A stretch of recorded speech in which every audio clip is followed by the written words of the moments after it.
Ahoy Maties! Welcome to the seas. This is Damron. We're playing Sea of Thieves. In this video, I'm going to be covering the final battle of the Legend of the Veil Voyage that just dropped, that is unique to Pirate Legends. But in this video, I'm going to be showing you solo strats to make this final battle of the Haunted Fort very, very easy if you're playing solo. Obviously, if you're playing with a crew, this last battle is a little bit easier because you're going to have more people to manage your boat, but a lot of us like to play solo and just kind of hang out and enjoy the game. So in this video, I'm going to show you how to get through this very easily. So you have the main twister in the middle. There are 3 encampments that we need to take out that are around the tornado or twister before we can actually go in there and then take out the final garrison. All right, so let's get this underway. What we're going to do is we're going to head immediately straight towards one of the encampments.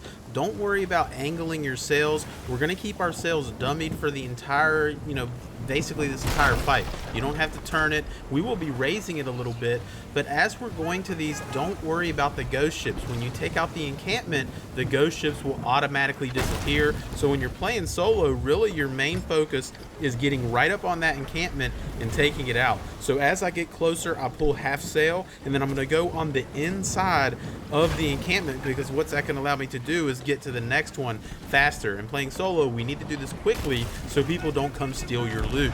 All right, so once we get to the encampment, when you're turning to the side, we're going half sail. You should be going slow enough that you can rip off 5 cannon shots and take out that encampment very, very fast.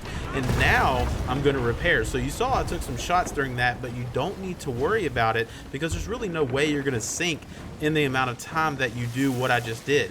Because one, when you finish it, the ghost ships that you killed will disappear. So now we can go up here and we can turn our wheel to the left and get angled towards the next encampment. So you see I haven't even repaired a hole yet. I'm going to angle myself to where I'm heading to the next encampment, drop sails, and now I'm going to turtle, aka I'm going to go under my boat and I'm going to fix everything. Because one of the worst things that can happen in solo sloop is you get knocked off your boat, or you get one-balled by a ghost ship or the encampments or the garrison. So if we're not in an area where we're being able to do damage, we want to stay safe. So these are the opportunities where you can come down here and get your ship repaired, and then by the time you finish repairing that, you'll probably be closer to where you need it to go. So here I am, I'm checking everything, making sure everything's repaired. I'm going to fill myself back up on cannonballs. If you happen to take a health shot, that'd be the time to eat some fruit or some meat, whatever you want. And by the time you finish all that, you should be pretty close to the next encampment that we kind of pointed ourselves toward. And just like we did with the previous one, we're going to cut on the inside of the encampment,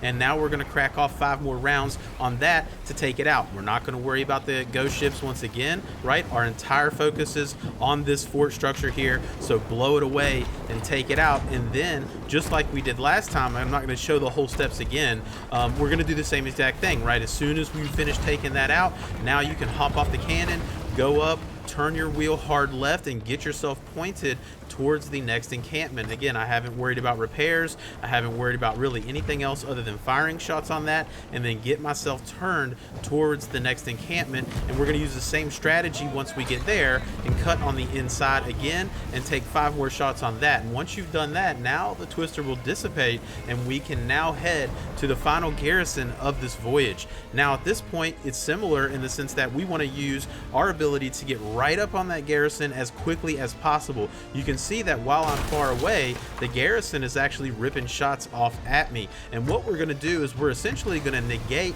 the garrison as a weapon that can be used against us. We're going to get so close to it that the cannons on the garrison cannot angle down and shoot us. So again, while you're heading in that direction, feel free to turtle, go under, make sure everything's repaired so you're not getting knocked off your ship and you're not going to get killed by any of the ghost ships.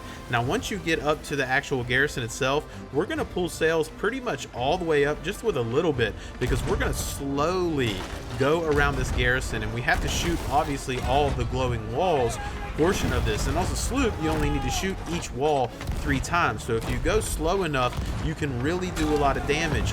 I think I take 2 trips, right? This is my 2nd trip around, but essentially every time you get to a corner, don't worry about trying to crack off too many shots. Your biggest focus should be maintaining close proximity to the garrison. So you can see I'm showing you right here, even though I'm getting shot by these ghost ships, my real focus is to try to get my boat turned and kind of maintain close proximity to the garrison, because I don't want to get shot from the garrison and the ghost boats. I know that I can bucket fast enough, and I know that I can repair fast enough that the ghost ship damage isn't going to be that worrisome. So I'm not even really repairing. I'm just going down there and I'm bucketing excess water whenever I have to. So again, I'm at the corner of the garrison. My focus is to get on the wheel and get turned. I'm staying close, right? This is probably the most important aspect of battling this solo.